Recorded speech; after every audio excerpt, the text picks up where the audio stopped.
ماہ رمضان مبارک جب ایمان والوں کو عطا فرمایا تو اس کا فلسفہ بھی یہی بیان فرمایا کہ تمہیں رمضان میں اس وجہ سے دے رہا ہوں لعلکم تتقون، تاکہ تم پرہیزگار بن جاؤ، تاکہ تم پرہیزگار بن جاؤ۔ اور ماہ رمضان مبارک کی یہ بابرکت ساعتیں بھی ہمیں نصیب ہوں اور پھر بھی ہم پرہیزگار نہ بنے تو نبی پاک صلی اللہ تعالیٰ علیہ وسلم کا فرمانے عالی شان ہے کہ وہ آدمی ہلاک ہو جائے جو رمضان مبارک کی بابرکت ساعتیں پائے اور پھر وہ اپنی بخشش کا سامان نہ کر سکے۔ تو یہ ماہ رمضان مبارک ہمارے لیے بخشش کا سامان بن کے آتا ہے، اور اس رمضان میں اللہ رب العزت نے ہمیں قرآن عطا فرمایا، جیسا کہ اللہ تعالیٰ ارشاد فرماتا ہے شہر رمضان الذی انزل فیہ القرآن، رمضان کا وہ بابرکت مہینہ ہے جس میں خالق کائنات نے قرآن نازل فرمایا ہے۔ رمضان میں کب خالق کائنات نے قرآن نازل فرمایا؟ پروردگار عالم ارشاد فرماتا ہے انا انزلناہ فی لیلۃ القدر، ہم نے اس قرآن کو لیلۃ القدر کی بابرکت رات میں نازل کیا ہے۔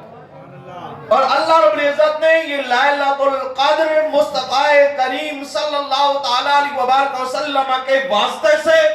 اور صحابہ کبار رضوان اللہ تعالیٰ علیہ مجمعین کی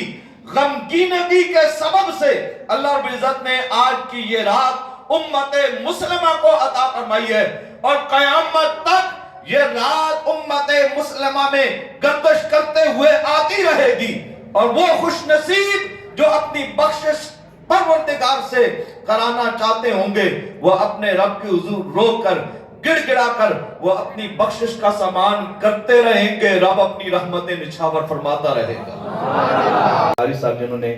تلاوت کلام پاک کرنے کی سعادت حاصل کی ہے، قاری محمد فیاض صاحب۔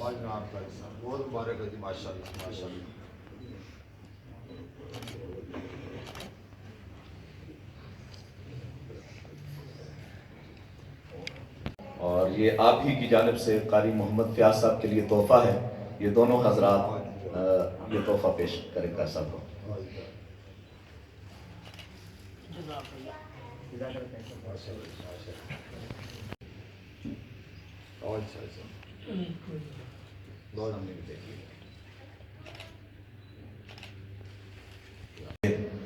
آپ تشریف لائیں اور اپنا انعام کے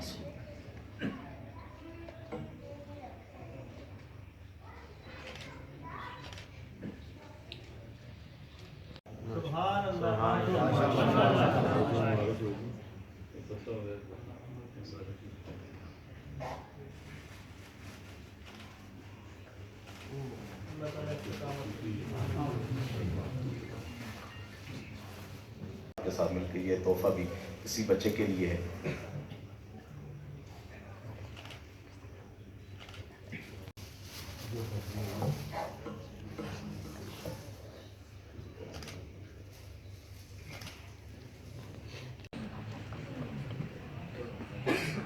اور اس آگے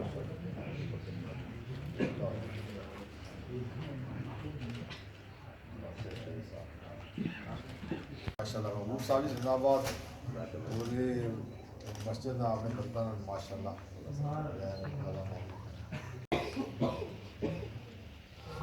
کو ماہ رمضان مبارک کی بابرکت ساعتوں میں آباد رکھتے رہے۔ الہ عالمین جتنے بھی احباب نماز تراویح ادا کرتے رہے، تلاوت کلام پاک سنتے رہے، یا جن قرآء اعظام نے